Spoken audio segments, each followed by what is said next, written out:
Welcome to the solution for this beautiful puzzle box. Look at this thing. It's absolutely gorgeous.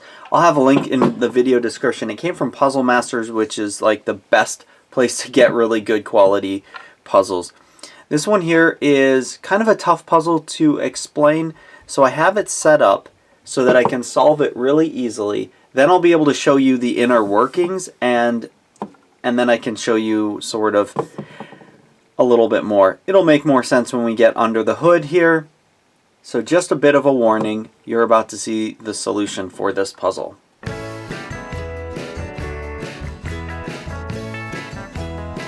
This puzzle has a magnet on the top, and you can kind of tell that if you do something like this.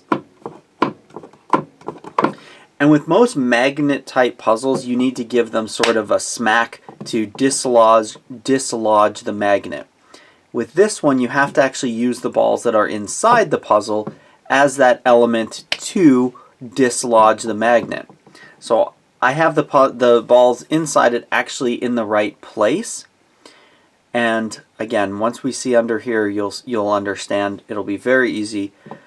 But now that they are in the correct place, I just need to hit them so that it will basically pop this lid up and let us see underneath. So I'm going to flip it upside down, and I'm going to hit it, and hopefully the balls don't go flying everywhere, but they probably will.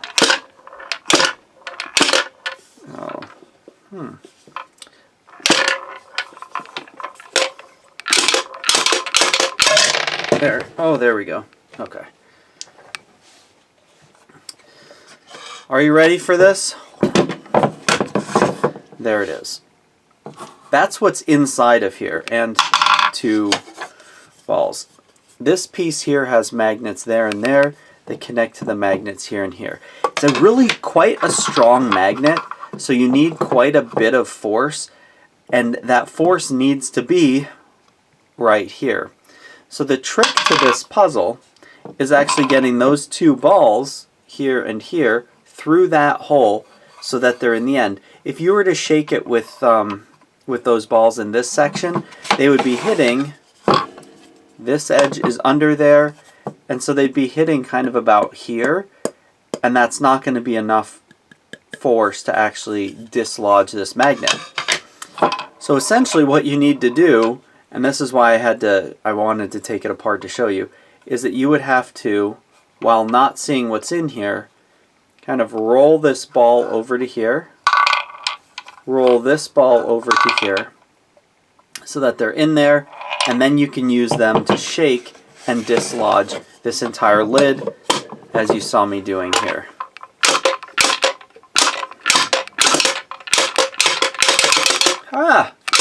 There. So that's the full solution. To reset it is really easy. Put the two balls in there, put the lid back on, and then with the lid on, you would have to, again, get these balls to roll in through that hole, and then shake it so that this one here falls apart. It's kind of a challenging puzzle. One thing that I love about it is the way it looks. One thing I hate about it is that you can't use it. You couldn't use this to give a gift to someone, because even if you were to put like a piece of paper in there or something, if that piece of paper got somehow between there, you could never solve the puzzle. However, having said that, there is a bit of a hack that you can use, and that is that you can take a knife blade, slide it in here carefully, not to damage the wood or anything. So what I do, I'll pull that back, and you could just pry up the lid. So there is a way to get inside of it without using those. It's definitely a cheat, but if you get to the point where, you know, something's happening and you need to kind of open it up, you can do that. And I kind of like having a backdoor entrance like that. But this is the whole puzzle. I personally rate this one as one of the best. It's such a clever and simple design, yet extremely, to the point of frustrating, puzzle to finish, and yet it's so simple. And I really just like that, and it's just beautiful. Like, look at the artistry in that. It's absolutely gorgeous. So I highly recommend that you grab a hold of one of these. it's really quite large and sturdy. You don't get that. Some box puzzles can be teeny tiny. This one here is definitely a good sized box puzzle. I hope that video was fun for you. Have a wonderful day.